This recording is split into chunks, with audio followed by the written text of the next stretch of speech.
Okay, now we can work here that various topics of this particular measurement there. So there are the various measurement topics. Okay, so we learn one by one all those measurement topics there, and that various measurement topics, just like we need to know about why this measurement, why, for what purpose. Okay, so now we just know that what are the various devices used for the measurement purpose. Okay, we start here to understand that various measurement topics.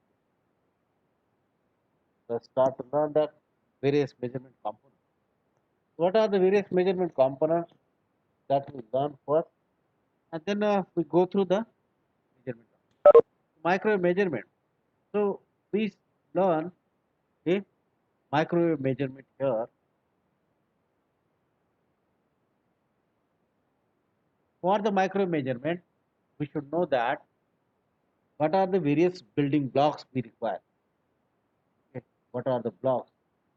Or you can say that a device is used for the measurement. So generally, one particular setup is to be formed to measure the various components. For example, we try to measure the frequency of our range. So we can use a frequency meter and we can measure the frequency directly. But there is a direct device to measure the frequency. But we should know that how to measure the frequency using the microwave range.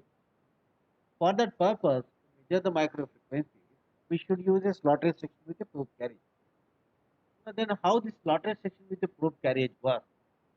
So now that is the one device that use to measure the frequency, that can be used to measure the standing wave ratio. So now this is nothing but a device that can be used for the measurement of frequency and a standing wave ratio or a VSWR. So similarly, we need to know about the attenuations and all, how to measure the attenuation. So to measure the attenuations, we can use directly a device that is the attenuator. But again, along with the attenuator, we have a various components or various devices, and using those devices, we can go for the measurement of attenuation. So that's why we need various devices to work for the measurement. But before that, we should know that whatever the microwave bench we have in our lab is about a microwave bench. That bench will work at what frequency? So it will work in X band. Okay, it will work in X band, and it will work from what 8 gigahertz to 12 gigahertz of frequency. You should know that whatever the microwave bench we are working, it will work from the 8 to 12 gigahertz of frequency. Now, if you calculate that a frequency or a lambda for the 8 gigahertz, in that case, you can say that it is about a 3.66 centimeter to 2.42 centimeter. That is about your wavelength. And generally, this microwave bench will work for the mode T10 mode. You can say that it will work for the T10 mode. If your wave is propagating through this guide, it will work in a T10 mode. In that case, the cutoff frequency, we can say that it is nothing but a lambda c is equal to 5. So generally lambda c, if you solve it, we'll get that lambda c is equal to what? 2 by under root of m by a bracket square plus n by b bracket. That is about a cutoff frequency. And what will be the guide wavelength? Guide wavelength means what? Propagating through the waveguide, or we can say that we specify that what will be the guide and what will be the wavelength required for those particular guides. So that is nothing but what will be the cutoff frequency for the given mode and what are the signal frequency we have. So we can obtain, okay, we can obtain the guide wavelength. So we have this waveguide measurement. For this waveguide measurement, we should know that what will be the band of a frequency operating. So this is about X band 8 to 12 gigahertz, and these are nothing but a, you can say that a frequency and all. Now, when we choose a lambda c, okay, cutoff frequency and all, so we should know that what are the waveguide dimensions that will work for the expand. So, waveguide dimensions is what we have a waveguide. We say it's about a waveguide. For the given waveguide, we have this size. This is about your A, and this one will be A and B. So, what will be the value of this A and B? What are the dimensions? A will be what? A will be a 2.286 centimeter, and B will be what? 1.01 centimeter. And this one is a standard for the expand. This one is used standard for the expand, and in that case, if you use this particular standard, cutoff frequency for this particular standard is what? 0.5 gigahertz. And you can say that cutoff wavelength is about a 4.57 centimeter. This one is about your cutoff frequency and the cutoff wavelength. Cutoff frequency means what? Which is the lowest frequency for the guide to be propagating. And above that, your signal propagates through the waveguide. If that signal is below that 6 gigahertz, 6.5 gigahertz, so that signal will not propagating through the guide, waveguide. Okay, so that is about our case. So means waveguide allows only the signal that will propagate above through the whatever the guide frequency. Next, we should know that what are the components we require. The basic building blocks of a micro bench that is used for the measurement. Okay, blocks for the bench. So that bench, generally we say that bench is nothing but for the microwave. So what are the basic building blocks used for the micro measurement? Generally we use a source. That source is used at a micro frequency. Then we can consider that after source that can be a gun diode or that can be a klystron. Most of the case, whatever the micro bench we have, most of the cases that klystron is used. Even we can choose a gun, okay, nothing, no problem. But if you consider that a klystron, so it is nothing but a oscillator. Okay, that source is nothing but the oscillator, micro bench, and a klystron. That klystron is called as a reflex klystron. So again, it is nothing but a reflex klystron is the act as oscillator, gun is the act as oscillator. But along with the gun, we use a pin modulator. Okay, if we can consider the pin modulator, then we will get that a modulated output, or we can say that a modulated. In a klystron, that reflex klystron, if you provide the signal to the reflector collector there, okay, we have a reflector there, repeller there, and then using that, we'll get that a modulated output.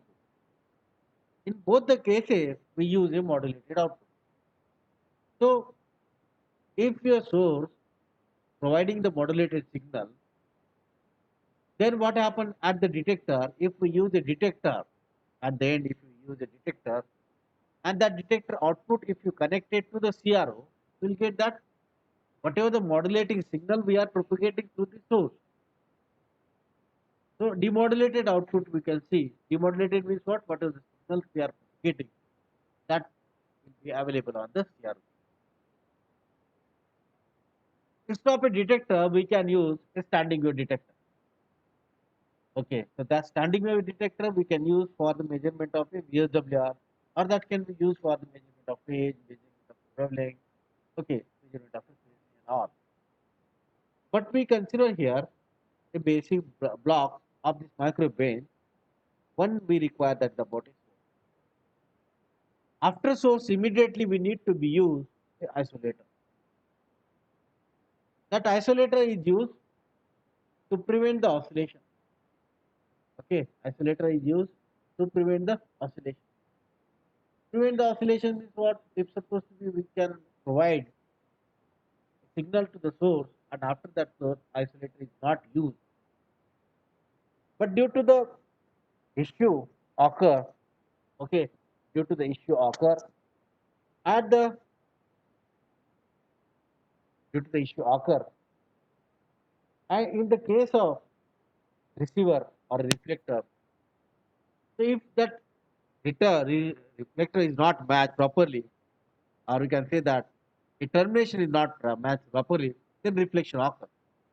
And due to the reflection, your signal will come back. That's why we need to use the oscillator, and that signal come back to the generator, and that generator will damage.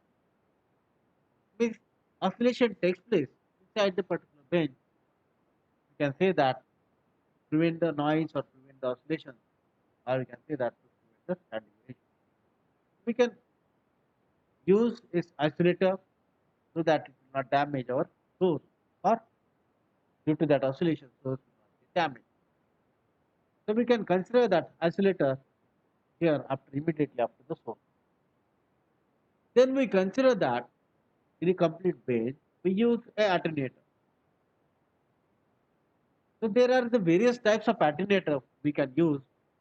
That alternator can be used for what purpose? We can use that alternator for the case of alternating the signal, because we need a specific level of the signal at the output. So that's why we can use the alternator. There are two types of alternator generally.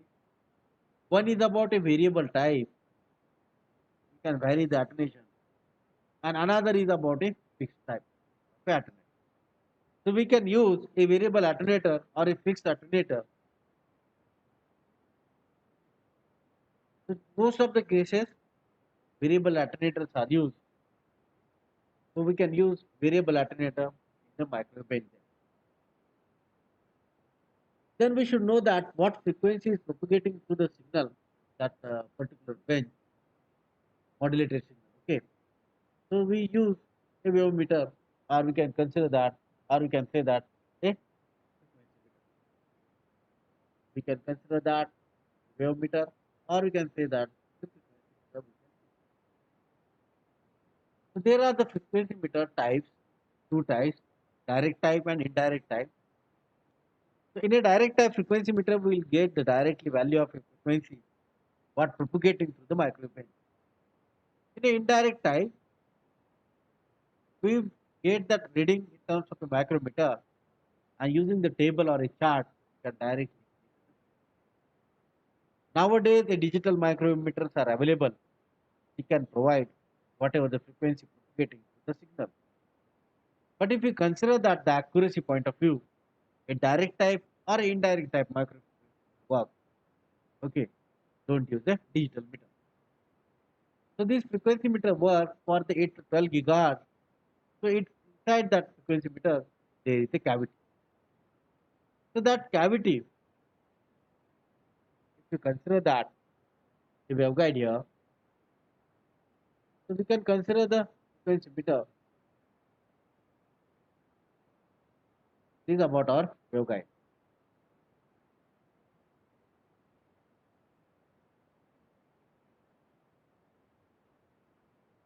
Now this one is about waveguide, and above that waveguide, small opening is here. Inside. And that small opening here, on this, one particular setup is kept. Okay, that's about a small opening. And then here we have a cavity. It's about a small opening, and this is nothing but a cavity. Now this cavity size can be increased or decreased. You can increase the size, or you can say that is small opening here. We can say that there is what we can say dimension, vertical, horizontal, three-dimension cavity.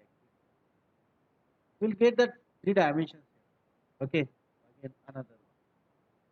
So there is a small opening, and this is about a plunger. We can move up and down.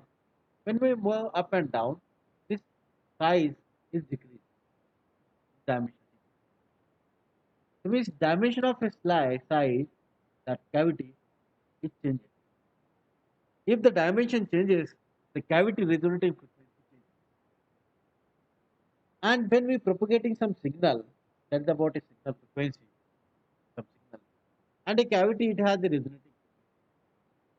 When this cavity signal frequency and the resonating frequency match at the same time, okay, when it is matched, so standing wave occur. Means what happened? Whatever the signal propagating through the waveguide at the when signal frequency and resonating frequency match, at the same time what happens? Standing wave occur means signal propagating through this particular guide, it will be absorbed inside the cavity. Here, no signal will be there. No signal. Okay, because it is about F is equal to F R. So means here we can change the dimension of the cavity by varying this particular knob and we'll get the frequency. Generally, a frequency meter, if you see that on this frequency meter, likewise are available.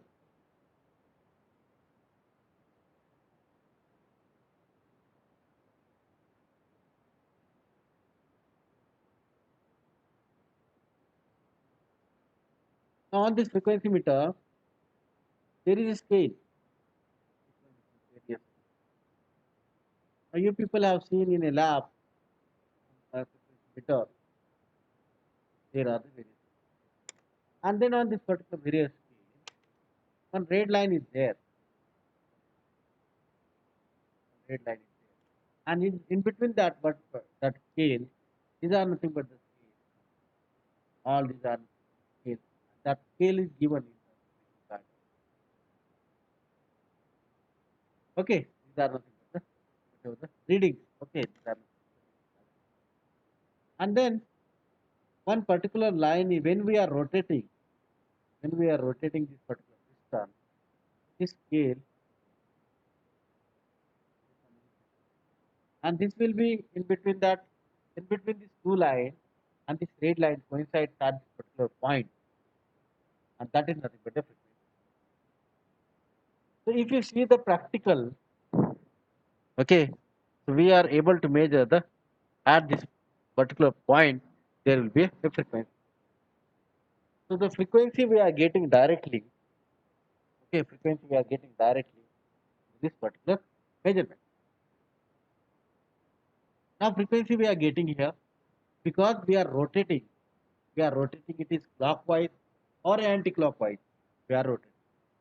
If we are rotating a clockwise or anti-clockwise, so at some particular point, Fs is equal to Fr. This is about frequency. And here we have a cavity there. So Fs is equal to Fr. At the same time, Fr will get the output of the frequency. That is the frequency. Means no signal here. Now, if you connect here a detector, okay, if you connect the detector here, stop this. If you connect the detector at the end, suppose we are connecting a detector at the end. So before that, Fs not is equal to Fr, so we are able to see some signal on the CRO. That's it. A square waveform or a, but whichever the modulation we are using. Suppose I am saying it is a square wave. Okay, AM modulation. So we'll get that a square waveform on the CRO. At the same time, when Fs is equal to Fr, so what happened? Your signal, whatever the deep occurs, because at Fs is equal to Fr, deep occurs, so signal will be reduced. Or instead of a square waveform, it will be a simple DC line occur this here. And that is nothing but the frequency from this frequency meter. So this frequency meter is called as a direct reading type frequency meter. It has a cavity and this cavity size changes. Okay, size of the cavity changes when we move this up and down. When we are rotating, the cavity size changes. Here the cavity size changes. This is about your cavity size. If the cavity size changes, so resonating frequency of the cavity changes, and we need to match the resonating frequency and the at the same time when it is matched, we will get the frequency. That is about it. One of the component of this particular micro bench using for the measurement of. Next, we can use a standing wave detector. Now, a standing wave detector, it is a slotted line waveguide. Okay, it is a slotted waveguide. Slotted waveguide means what? For a given particular waveguide, it has a slot. Simple waveguide, if you see that, it looks like this is about our simple waveguide.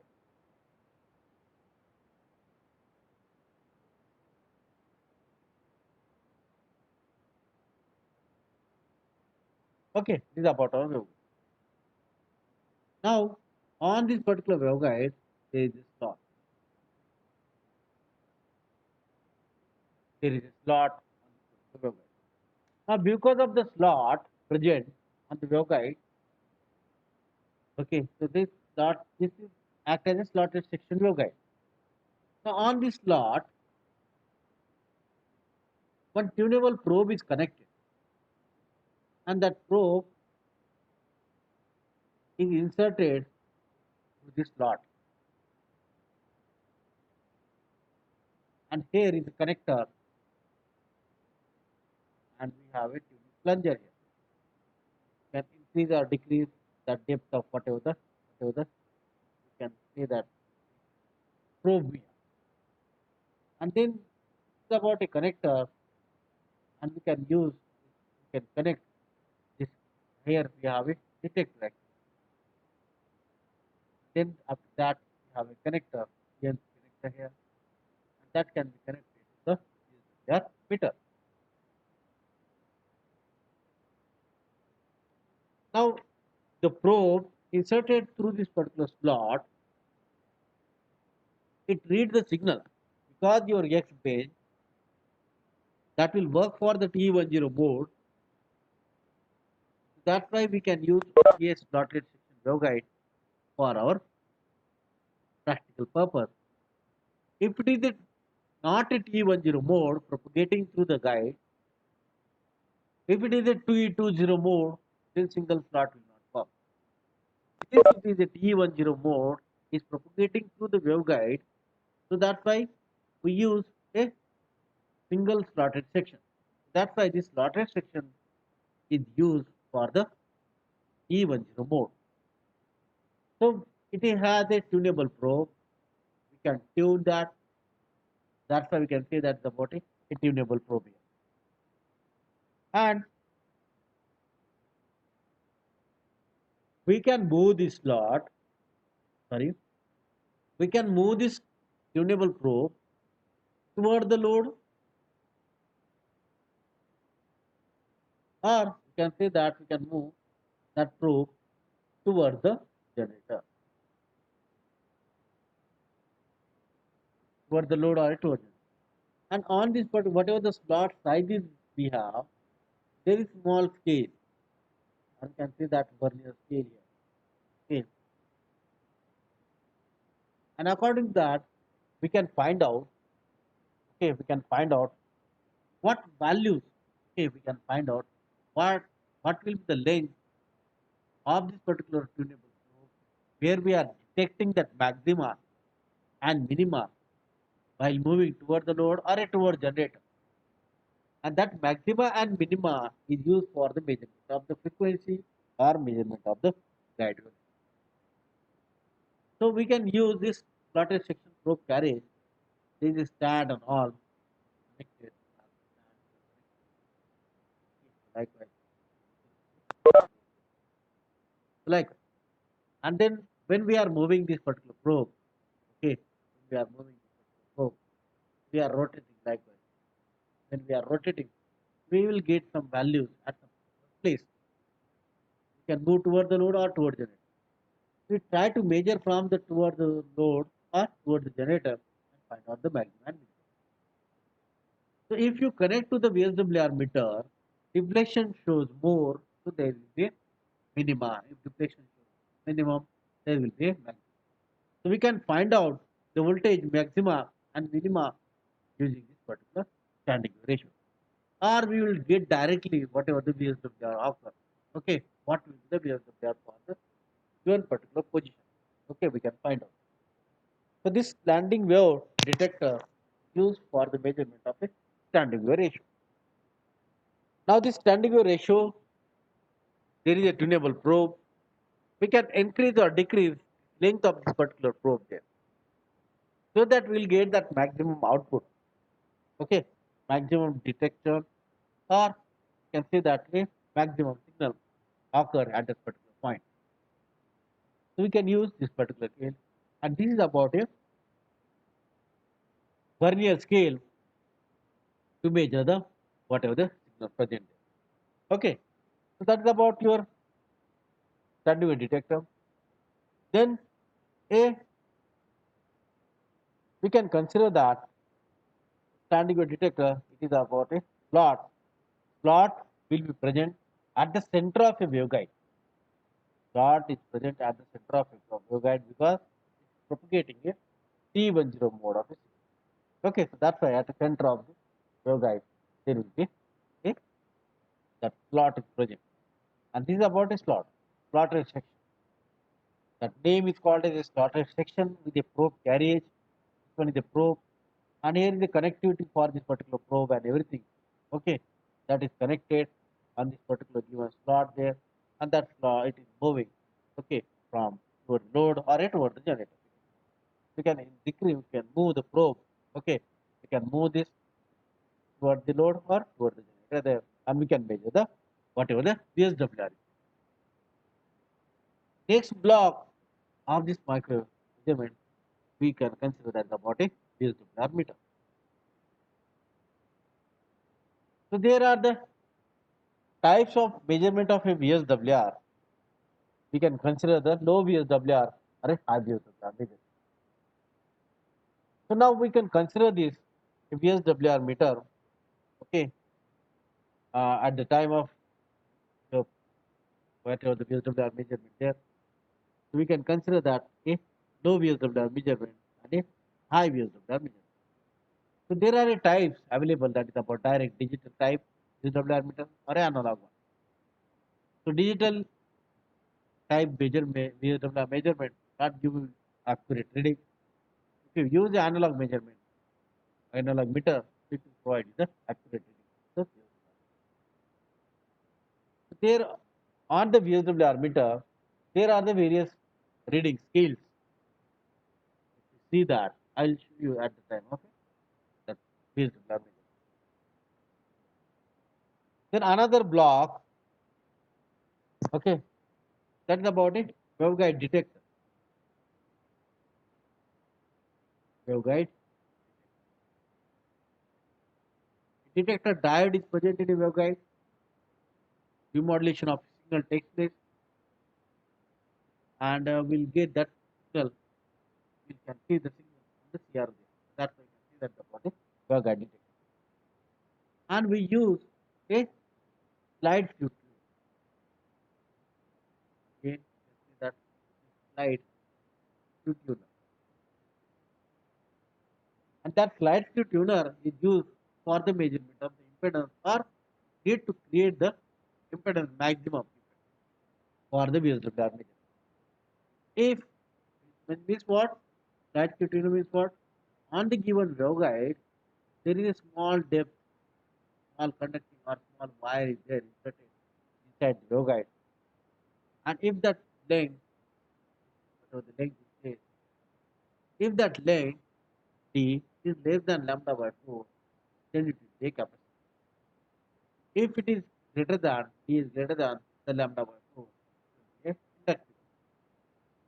We can consider that particular right tuner to mismatch the load here. Okay, so or we can say that, or to adjust the matching here. So we can use that SS tuner as a stub, or we can use for the matching purpose. That is about your micro measurement.